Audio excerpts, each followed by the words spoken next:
1929. And this is another perfect example of Art Deco architecture, showing all of our wealth and luxury of the Roaring 20s. Notice how the building looks like a giant king's throne, can we tell? And if we look right above the word opera, we also see the Greek comedy and tragedy masks, showing that this is a house of the theater. Now, legend has it that one of the architects at Grant Anderson Probst & White had a lover who was an opera singer.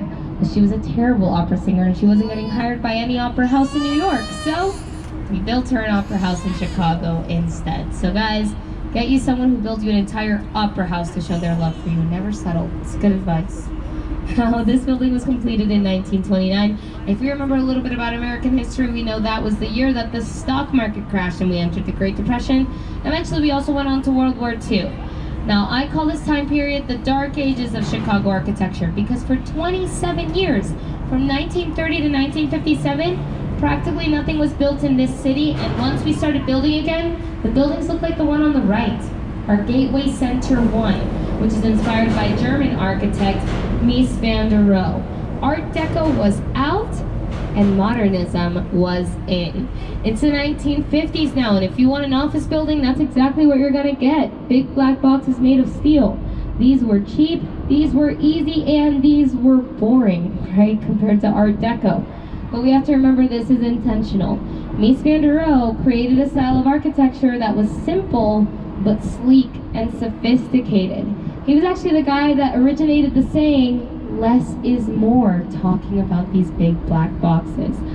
So, if we think of movies or fashion of the 1950s, many people refer to Breakfast at Tiffany's as an example, or specifically, Audrey Hepburn's little black dress in the movie. The little black dress forever changed international fashion, and as we know, people still refer to the little black dress today.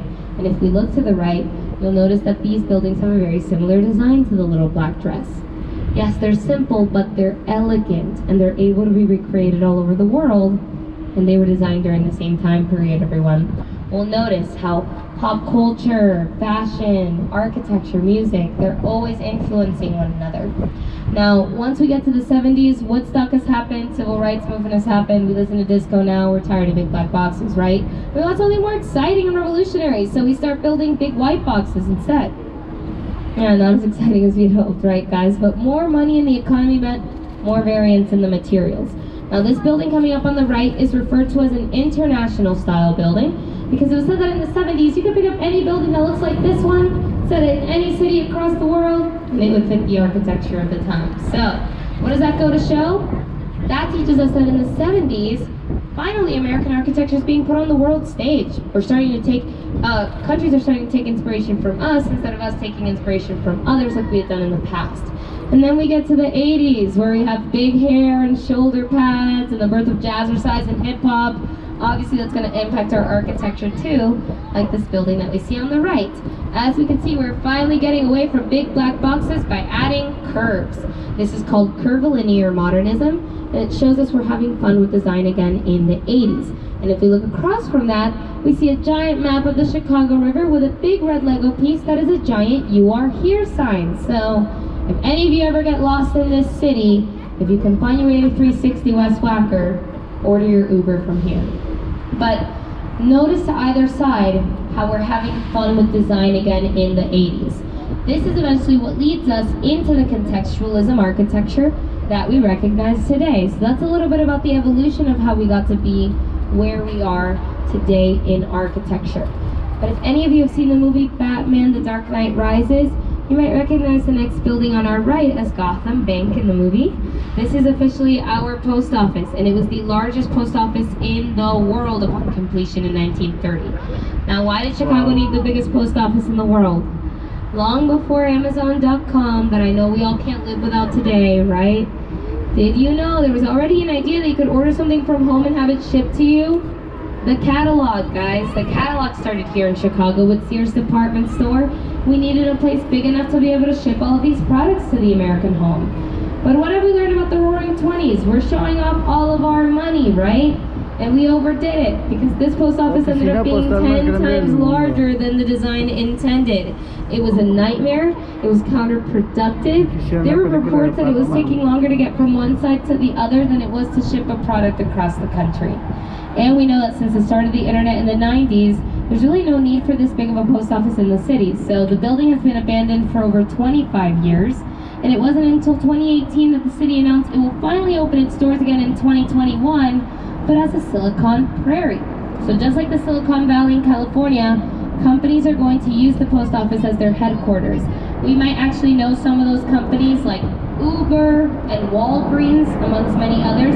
There's also going to be a shopping mall and restaurants, and the most exciting part is that the roof is going to be another park and garden added to the city. So a monumental piece of our history will be opening its doors again very soon.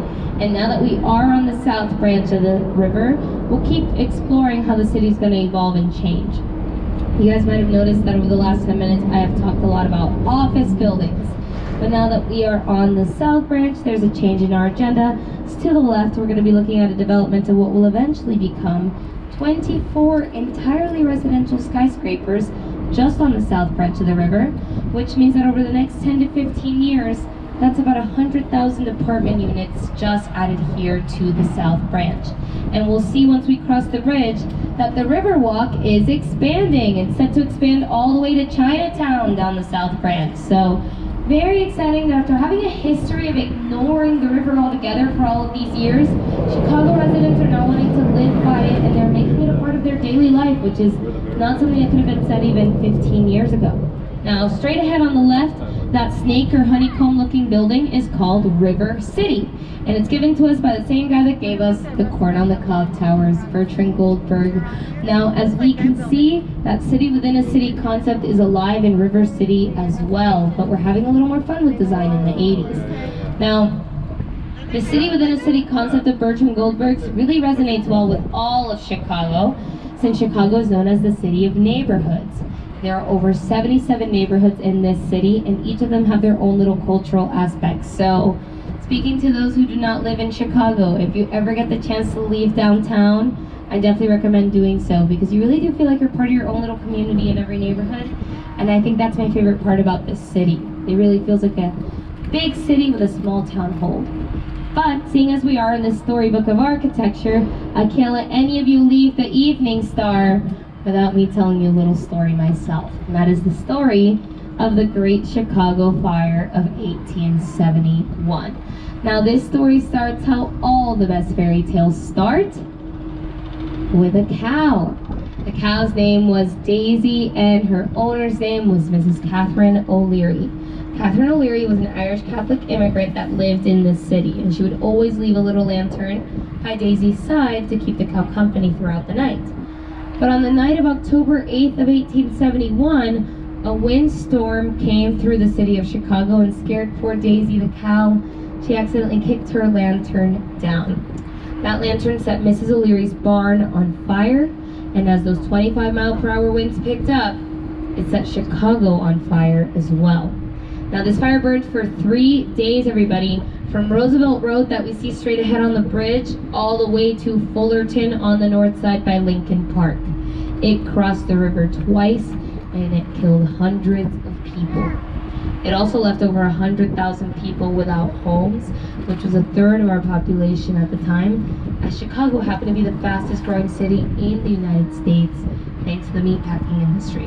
While that was really exciting for the growth of our city, it also meant we couldn't keep up with the amount of people moving here every year, and the city was built in a very sloppy manner. So once the fire hit, it also left over 18,000 buildings completely in ashes. We were destroyed. But we did learn one thing. You can't build a city out of wood, especially here in Chicago where the winds are so strong. So we had to rebuild. We had to take a second look at the urban planning. We even asked other cities, hey, what are you doing right? But also asked ourselves, what were they doing wrong, and what could we change this time around? And today, if you were to look at Chicago from a bird's eye view, you'll notice we're built on a grid system. It makes our urban plan look like a giant game of tic-tac-toe or a giant chessboard. This makes it so that we have more space between our city streets as compared to other metropolitan cities. So in turn, that means more room to walk in between the streets, more room to bike, less traffic jams, easier cleaning efforts for sanitation workers across the city. This also makes the CTA, the Chicago Transit Authority, one of the easiest and most user-friendly transportation systems across the world.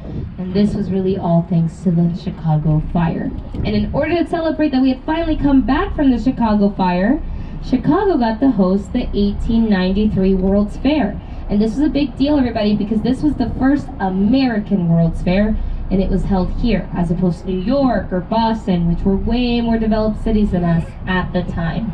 Now, I'll talk about a little bit of the impact that the World's Fair had on our city, but before we do that, since we're turning the boat around, right now we're getting the best shot of the Sears Willis Tower behind us on such a clear and beautiful day. So I'm gonna get off the mic for just a second to give you all a chance to take those photos before we get on to part 2 of our story. But since we're all looking at this view, notice that grid system being put into place, everyone. Notice how there's more space between our buildings as compared to other big cities that you might recognize.